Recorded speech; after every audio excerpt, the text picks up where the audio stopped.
Ladies and gentlemen, ramdam mo pa ba na mahal ka ng partner mo? O medyo iba na ang kutob mo?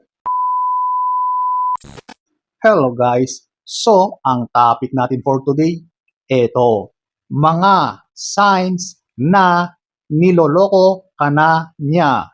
So, kung gusto mong malaman ang mga ito, panoorin mo ang video na ito. So, without further ado,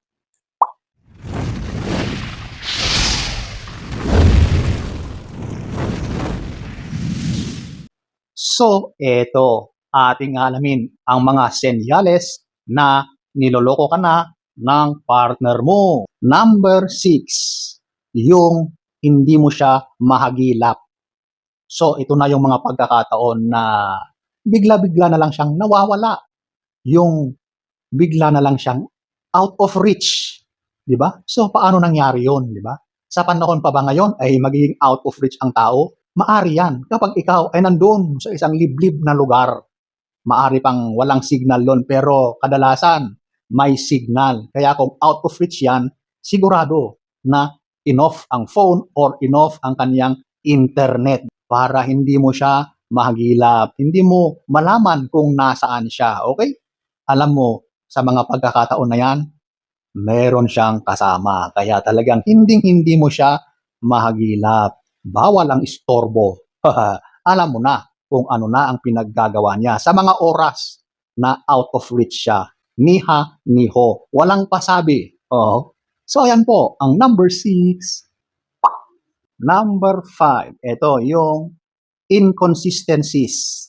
Ito na yung hindi na nagkakatugma ang mga pinagsasabi niya or yung mga kwento niya. Di ba? Alam mo, kapag tinanong mo siya, tapos sabi niya, galing siya doon. Ngayon, sa mga magpalipas ka ng ilang araw, tapos kunwari, tatanong mo ulit, saan ka pala galing ng mga ganito? Ngayon, iba na naman ang kanyang mga sinasabi. Di ba? Kumbaga, nalilito na siya. Alam mo kung bakit? Kasi nagsisinungaling siya eh. Hindi naman totoo yung mga pinagsasabi niya. Kung dati, sabi niya, galing ako doon sa lugar na yon. Doon ako pumunta, nagkita kami nila ganito. Tapos ngayon, makalipas ng ilang araw, iba na naman ang kanyang mga pinagsasabi.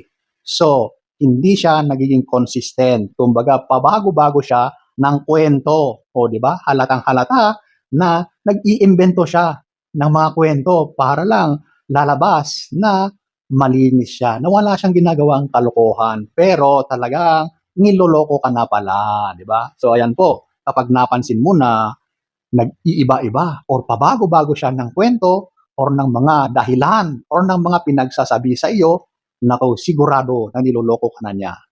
Number 5. Number 4, ito yung gaslighting. Ito yung binabaliktad niya yung sitwasyon para ikaw ang papalabasin niya na may kasalanan. Or binabaliktad niya yung mga sitwasyon.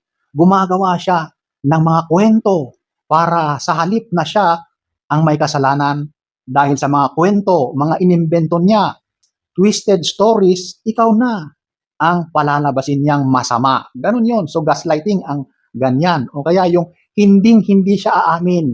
Kahit huling-huli mo na yan sa akto, never yan aamin sa mga ginawa niyang kalokohan. Kapag sinita mo siya, kinonfront mo siya, sasabihin niya na ang mga ginawa niya ay dahil kasalanan mo lahat yan. Dahil ikaw, kaya ako nagiging ganito. Ganyan ang ginagawa ng mga taong gaslighters. So, magaling silang mag-manipulate ng sitwasyon. Basta gusto nila ay sila ang tama at ikaw ang laging mali. Ganon ang mga asal ng gaslighting. So, kapag ganyan ang inaasal ng partner mo, sigurado na niloloko ka na niya. Biruin mo, wala kang ginagawa. Tapos, all of a sudden, ikaw na pala ang may kasalanan, di ba?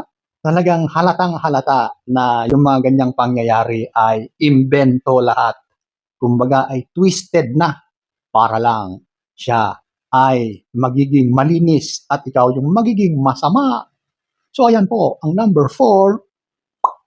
Number 3, unexplained expenses or ito yung mga hindi maipaliwanag na mga pinagkakagastusan.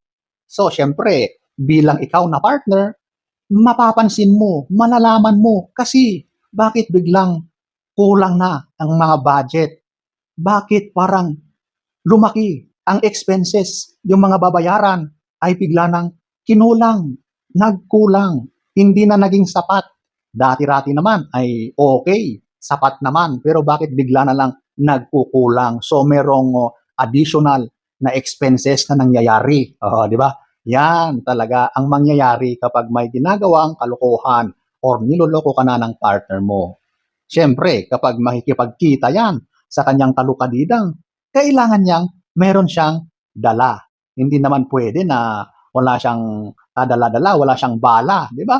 Pupunta yan sa giyera, kailangan niyang may bala na dala para talagang lalaban.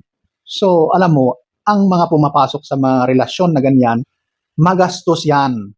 Pera ang kailangan dyan.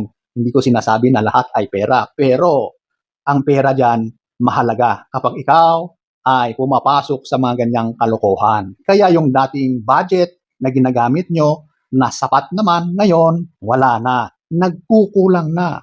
Sobra-sobrang mapapansin mo yan. Kung mabusisi ka, meron at meron kang mahuhuli or makikita ng mga ebidensya. So ayan po, ang number 3. Number 2, disrespectful behavior or sudden change of behavior. So, ito na yung pakikitungo niya sa iyo na bigla na lang nagbago, di ba? Magugulat ka kasi ibang-iba na ang pakikitungo niya sa iyo. Bigla siyang nagbago, nakakagulat kasi wala naman kayong problema. Bigla na lang siyang nagiging irritable, nagiging magagalitin. Tapos ngayon, mapapansin mo pa na parang nagiging bastos na yung mga pakikitungo niya sa iyo. Yung tila ba ay wala na siyang respeto. Alam mo, kapag ganyan, may something na nangyayari. Kaya nagbabago na yung kanyang ugali, yung kanyang pakikitungo sa iyo. Most of the time, meron na yang iba sa labas. Kaya iba na ang pakikitungo sa iyo.